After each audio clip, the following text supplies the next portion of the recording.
Bonjour, je m'appelle Emmanuel, je suis designer externe chez Lancia. Et ici, on trouve notre concept car qu'on a présenté l'année dernière en 2023, qui s'appelle Pura HPE. Ce concept car, c'est le manifeste du design et des technologies pour les prochaines 10 ans de l'avenir de la marque. Comme vous voyez, à premier impact, c'est une voiture assez compacte, assez légère, qui répond bien à l'idée qu'on a de la marque, aussi grâce à notre héritage, notamment pour la Stratos et d'autres voitures assez compactes et légères. Si on commence par la face avant, on voit la première chose qu'on voit, c'est surtout notre nouvelle signature qui s'appelle le caliche. C'est quelque chose qu'on a dans notre héritage depuis même avant-guerre.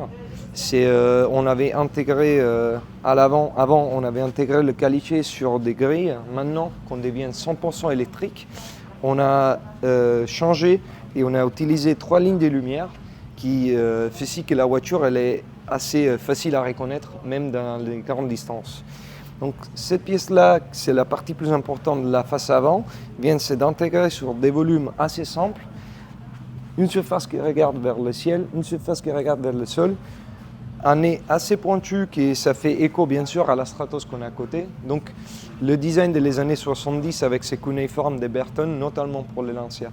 Si on part sur la partie du flanc de la voiture, on peut voir une espèce de transition nette entre le nez pointu qu'on a dit tout à l'heure vers quelque chose d'assez doux et élégant. Cette transition-là, ça explique un peu le concept car, mais même la marque elle-même. Parce que on a, depuis toujours, Lancia, c'est une marque qui est divisée en 2 parts très claires et nettes. La partie élégante, genre les Flaminia ou les Aurelia de l'époque, et la partie radicale, comme notamment la Stratos ou la Delta. Donc on part d'un avant plutôt vers le radicalisme et on arrive vers cette époque plutôt des années 50 avec des volumes assez généreux, assez doux, qui sont après mélangés avec des pièces assez radicales. Il ne faut pas oublier que notre nouveau design language s'appelle Pura Design, pur et radical. Donc ici, on trouve un exercice assez clair de ce nouveau type de design language. Sur ça, on a intégré des feux ronds, donc des géométries assez simples et simples à reconnaître aussi intemporelles, j'ai envie de dire. Et bien sûr, l'inspiration de la face arrière, c'est notamment à notre gauche. Mais on a intégré aussi des fonctions. En fait, chaque pièce, il est là pour une raison aussi technique. Par exemple, ce qu'on trouve en bas, ce splitter inférieur, il est vide dans ces parties-là. Donc, il aide pour le flux d'air de sortir qu'il passe en bas de la voiture. Même le spoiler, il a la même fonction, mais pour la partie haute. Donc, tout est intégré juste pas qu'au niveau de style, mais aussi au niveau vraiment de fonctionnalité, comme du vrai design. Si on monte, on trouve ces parties-là qu'on appelle les Veneziane, d'où il vient le nom aussi parce que les Veneziane ils étaient intégrés dans la bête HPE des années 70. Et la bête HPE, c'était une claire inspiration pour ces véhicules-là. Donc ici, on trouve les Veneziane qui continuent comme des jalousies électroniques intégrées dans le verre même pour pouvoir décider si on veut ou pas de la lumière à l'intérieur du véhicule. Si on a une deuxième lecture de la voiture, on peut voir des détails un peu plus précisément, comme ce rétroviseur-là. C'est un bon exemple de ce qu'on appelle le Jewel Tech. Jewel Tech, pour nous, c'est de montrer tout ce qui est technique et de le dessiner et pas de le cacher. Pour gagner et du poids et pour faire un vrai exercice du design et pas pour faire que du style. Même chose pour les jantes, assez atypique. On a une jante structurelle derrière qui c'est la plus légère et compacte possible qu'on pouvait dessiner, sur laquelle on a monté des plaques en aluminium, donc assez léger, sans pointure, juste brossé. Et tout ça, quand la voiture roule, ils font si qu'il y a un mur assez plat, que c'est parfait pour l'aérodynamique en fait. Même chose à l'avant, on trouve dans la partie basse 2 flaps, qui maintenant on a laissé ouvert pour vous montrer justement qui sont pivotés avec un pivot central. Ils laissent passer l'air à droite à gauche pour le refroidissement. Mais si on n'a pas besoin, ils se ferment et du coup on a une surface assez lisse, sans jeu, sans gap, qui fait si que le flux d'air il passe absolument parfaitement.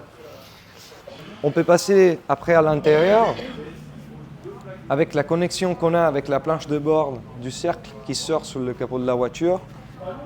Si on ouvre les portes, on peut voir que le rétro il se lève. Ici, on rentre vraiment dans un salon italien 100%. On peut rentrer dedans pour vous expliquer. Voilà.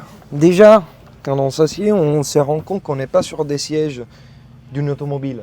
On est vraiment sur des fauteuils. En fait, l'intérieur de ça, c'était dessiné en collaboration avec Cassina, c'est une marque de luxe italienne pour tout ce qui est design mobilier. On a travaillé avec eux pour essayer de donner les mêmes sensations qu'on a dans un salon haut de gamme, mais dans une voiture. Donc ici, on trouve la planche de bord, que c'est un tableau complètement en verre, donc très haut niveau, très haute qualité. Ça restera toujours beau parce qu'il ne va pas s'érayer. Ici, on trouve tout l'écran qui nous disent tout ce qu'on peut régler à l'intérieur, donc tout ce qui est lumière, clim et toutes ces choses-là, et qui sont gérées par le cerveau central, ce qu'on appelle le SALA, que c'est quelque chose qu'on a gardé en production avec la Y bien sûr déjà. SALA, c'est quelque chose qui sert pour faire si que tout ce qu'il y a dans la voiture, ça marche correctement. SALA, c'est un mot qui ça veut dire Sound, Air, Light Augmented. Et SALA en italien, ça veut dire salon aussi. Donc c'est vraiment une liaison assez forte. Ici, on trouve un autre élément assez iconique de la voiture, c'est le coffee table. Ça, c'est comme votre maison. Donc vous arrivez, vous vous asseyez sur votre fauteuil et vous laissez vos objets sur un coffee table. Donc ça, c'était vraiment le même esprit. Ici, on trouve la console centrale qui garde le coffee table et pour l'avant et pour l'arrière. Et au niveau de matériaux, on a vraiment joué avec un côté, pour nous c'est très important, que c'est la soutenabilité. Donc ici, par exemple, on a un exemple extraordinaire. Ce panneau-là, il est fabriqué avec du marbre, c'est du déchet de marbre, mélangé avec du PVC recyclé. Donc tout ça, c'était mélangé pour faire ces matériaux que c'est assez doux, assez tactile. Et on l'a utilisé parce que c'est complètement recyclé et intégré avec l'écriture Lancia, c'est de l'aluminium brossé. Donc tout est fait pour être recyclé et en même temps assez beau quand même.